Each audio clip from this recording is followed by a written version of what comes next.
কেন্দ্রবিন্দুতে দুর্নীতি দমন, দুর্নীতির মদতদাতা যুক্তরাষ্ট্রের জাতীয় নিরাপত্তার কেন্দ্রবিন্দুতে দুর্নীতি দমন, দুর্নীতির মদতদাতা বাংলাদেশ সরকারের শীর্ষ নেতৃত্বের বিরুদ্ধে পদক্ষেপ নেওয়া প্রসঙ্গে মঙ্গলবার স্টেট ডিপার্টমেন্টের নিয়মিত ব্রিফিংয়ে একথা বলেছেন মুখপাত্র ম্যাথিউ মিলার। আহমেদের কথা উল্লেখ করে এক সাংবাদিক জানতে চান, সাবেক সেনাপ্রধান আজিজ আহমেদ ও পুলিশ প্রধান বেনজির আহমেদের ব্যাপক দুর্নীতির সুযোগ করে দেওয়ার মূল হোতা ক্ষমতাসীন সরকারের শীর্ষ নেতৃত্বের বিরুদ্ধে যুক্তরাষ্ট্র কোনো পদক্ষেপ নেবে কিনা জানতে চাইলে বাইডেন প্রশাসনের এই কর্মকর্তা বলেন, দুর্নীতি দমনে যুক্তরাষ্ট্রের বিশদ পরিকল্পনা বাস্তবায়নের অংশ হিসেবে শীর্ষ পর্যায়ের কিছু কর্মকর্তাদের বিরুদ্ধে ব্যবস্থা নেওয়া হয়েছে এবং দুর্নীতি দমনকে রাখা হয়েছে যুক্তরাষ্ট্রের জাতীয় নিরাপত্তার মূল কেন্দ্রবিন্দুতে। নিষেধাজ্ঞা আরোপের আগে যুক্তরাষ্ট্র এ বিষয়ে কোনো আগাম ঘোষণা দেয় না। অতি সম্প্রতি আপনারা তার উপর ভিসা নিষেধাজ্ঞা আরোপ। দুর্নীতির অভিযোগে ব্যাপক আলোচিত সাবেক সেনাপ্রধান আজিজ আহমেদ ও পুলিশ প্রধান বেনজির আহমেদের কথা উল্লেখ করে এক সাংবাদিক জানতে চান, বাংলাদেশের সদ্য বিদায়ী পুলিশ প্রধান বেনজির আহমেদের ব্যাপক দুর্নীতির বিষয়টি গণমাধ্যমে প্রকাশিত হয়েছে।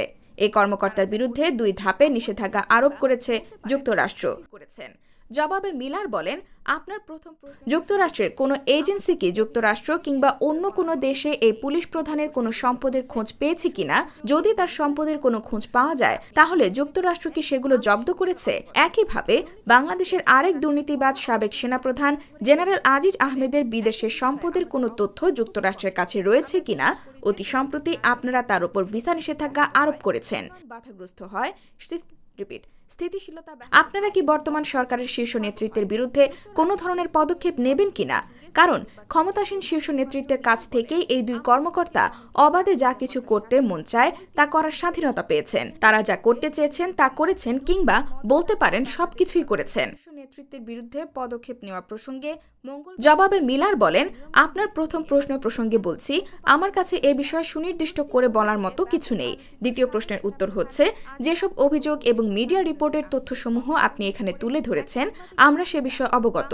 সদ্য বিদায়ী পুলিশ প্রধান বেনজির আহমেদের ব্যাপক দুর্নীতির বিরুদ্ধে যুক্তরাষ্ট্রের কড়া অবস্থানের কথা তুলে ধরে এই মুখপাত্র বলেন, একটা বিষয়ে আমাদের অবস্থান খুব স্পষ্ট। আমরা বিশ্বাস করি যে দুর্নীতির কারণে অর্থনৈতিক প্রবৃদ্ধি ব্যাহত হয়, উন্নয়ন বাধাগ্রস্ত হয়, স্থিতিশীলতা ব্যাহত হয় এবং গণতন্ত্র খর্ব হয়।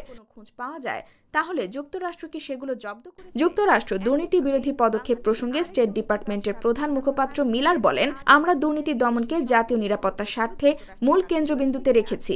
বিশদ এই নীতির পরিকল্পনা বাস্তবায়নের অংশ হিসেবে শীর্ষ পর্যায়ের কিছু কর্মকর্তাদের বিরুদ্ধে ব্যবস্থা নেওয়া হয়েছে, কিন্তু এই নিয়ে এখন ঘোষণা করার মতো কিছুই নেই।